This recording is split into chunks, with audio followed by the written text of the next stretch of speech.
Good morning students. Welcome in your biology class. Dear students, हमने अपना reproductive health chapter जो है वो स्टार्ट कर रखा है। आज हम उसका लास्ट टॉपिक स्टडी करेंगे। इस चैप्टर में हमने reproductive health RCH programs, problems and strategies, population explosion, birth control, methods of birth control, जिसमें कि हमने 6 मेथड्स पढ़े थे। Natural methods, barrier methods, intrauterine devices, oral contraceptives, injectables and implants, surgical methods, ये सारे हमने स्टडी किए थे। इसके बाद हमने MTP और सेक्सुअली ट्रांसमिटेड डिजीज़ या वनरेबल डिजीज़ जिनको कहते हैं, इनके बारे में भी स्टडी कर लिया था अपनी पिछली वीडियो में, पिछले लेक्चर में। आज हमारे पास इसका बचता है इनफर्टिलिटी, दूसरा reproductive technologies, assisted reproductive technologies जिनको ARTs भी कहते हैं, और एमनियोसेंटेसिस। बस इसके बाद ये चैप्टर ओवर हो जाएगा और इस चैप्टर के ओवर होते ही हमारी यूनिट भी ओवर हो जाएगी। ओके, तो फर्स्ट ऑफ ऑल आपकी इनफर्टिलिटी। What is infertility? इस टर्म से आप वेल अवेयर हैं। Infertility physical, congenital, uses of drugs की वजह से, इम्यूनोलॉजिकल रिएक्शंस की वजह से, या इवन साइकोलॉजिकल रीज़न की वजह से भी हो सकती है। इनफर्टिलिटी का मतलब होता है जब कोई कपल जो है वो चाइल्ड बर्थ ना दे पाए, ना कर पाए। इनफर्टाइल, वेदर उसमें मेल इनफर्टाइल हो या फीमेल हो। इसके लिए स्पेशल इनफर्टिलिटी क्लिनिक्स जो हैं वो बनाए गए हैं, जिनको हम स्पेशलाइज्ड हेल्थ केयर यूनिट्स भी बोलते हैं। इन यूनिट्स के अंदर इन इनफर्टिलिटी कपल्स की प्रॉब्लम्स को डायग्नोज किया जाता है, करेक्ट ट्रीटमेंट की दी जाती है for many of the problems. जहाँ पे करेक्टिव ट्रीटमेंट्स अवेलेबल नहीं हैं जिन डिसऑर्डर्स के लिए, जिन प्रॉब्लम्स के लिए, वहाँ कुछ स्पेशल टेक्निक्स हैं जिनको यूज़ किया जाता है, और इन टेक्निक्स को हम असिस्टेड रिप्रोडक्टिव टेक्निक्स या टेक्नोलॉजीज़ के कहते हैं। ये टेक्नोलॉजीज़ जो हैं, these help to couple produce children, और ये टेक्नोलॉजीज़ जो हैं आपकी वो मेनली 4 टाइप्स की हैं। फर्स्ट है आपकी test tube program, baby program. फिर है गिफ्ट भी पढ़ सकते हैं इसको आप, गैमेट इंट्राफेलोपियन ट्रांसफ़र। फिर इंट्रासाइटोप्लाज्मिक स्पर्म इंजेक्शन ICSI, और फोर्थ वन है artificial insemination. Test tube baby program जो है, टेस्ट ट्यूब बेबी प्रोग्राम में इस मेथड में क्या किया जाता है, किसी डोनर फीमेल का या फिर वाइफ का ही ओवा जो है वो लिए जाते हैं, और स्पर्म्स फ्रॉम हस्बैंड या डोनर, इनको फ्यूज़ करवाया जाता है under stimulated conditions in laboratory, और इसको हम कहते हैं IVF, in vitro fertilisation. Zygote और अर्ली एम्ब्रियो जो है फिर लैब में बनाने के बाद ट्रांसफ़र किया जाता है यूट्रस और fallopian tube of the female for further development. इसको हम कहते हैं ET, एम्ब्रियो ट्रांसफ़र। ठीक है, इसको हम एम्ब्रियो ट्रांसफ़र के नाम से जानते हैं। अब ये जो एम्ब्रियो ट्रांसफ़र है ये 2 तरीके से हो सकता है। एक हो सकता है जिफ्ट और एक हो सकता है IUD।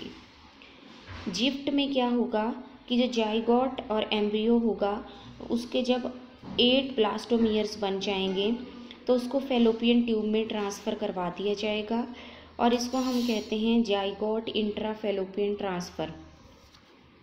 जब transfer of zygote up to 8 blastomeres तक किया जाता है।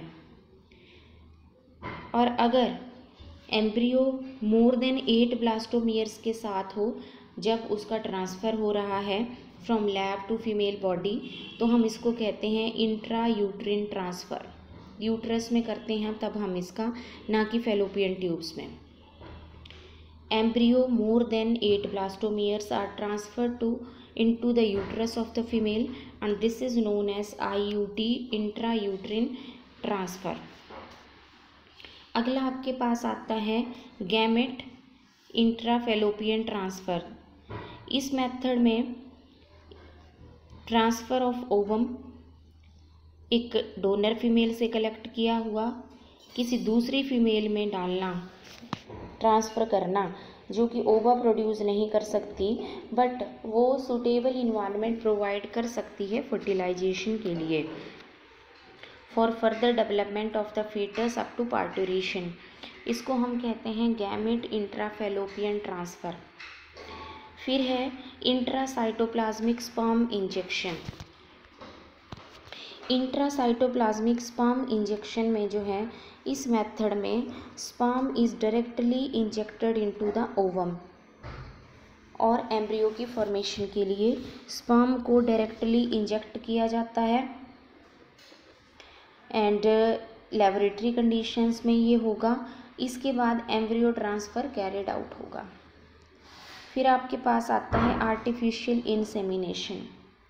आर्टिफिशियल इंसेमिनेशन जो है ये वो मेथड है जिसमें सीमन कलेक्ट किया जाता है from the husband or healthy donor से and is artificially then introduced into the vagina or uterus. It is called intra uterine insemination, IUI। ये मेथड उन केसेस में यूज़ किया जाता है जब इनफर्टिलिटी जो है वो इस वजह से हो कि मेल पार्टनर की इनेबिलिटी है टू इंसेमिनेट, वो इंसेमिनेट नहीं कर पाता या फिर उसका लो स्पर्म काउंट है, तो उस कंडीशन में आर्टिफिशियल इंसेमिनेशन को यूज़ किया जाता है। फिर आता है हमारे पास लास्ट टॉपिक एमनियोसेंटेसिस। एमनियोसेंटेसिस जो है एक टेक्निक है, pre natal diagnostic technique, before birth जो है डायग्नोज करना।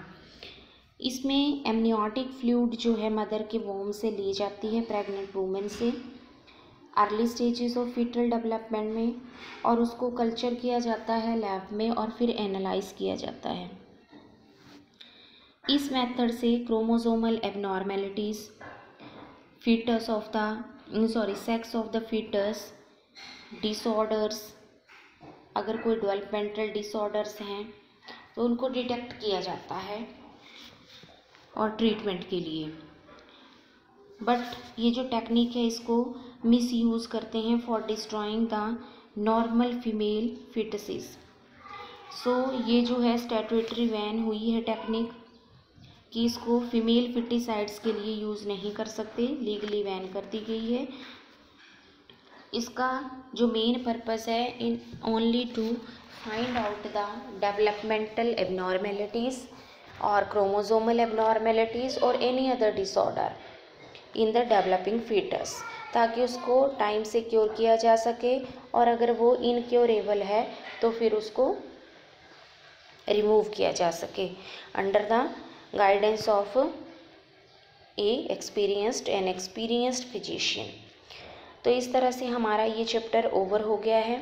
अब आपकी फर्स्ट यूनिट ओवर हो गई। आप इसको ढंग से पढ़ेंगे तभी हमारा काम चलेगा, आगे ऐसे नहीं चलेगा। फर्स्ट यूनिट कवर होने के बाद अब आप इसका रिवीजन कर लेंगे प्रॉपर, ठीक है। आपका जो यूनिट टेस्ट होगा उसमें भी आपको फर्स्ट यूनिट दे दी जाएगी और ओरल टेस्ट कंडक्ट करूँगी अब मैं आपका एक चैप्टर का, ठीक है।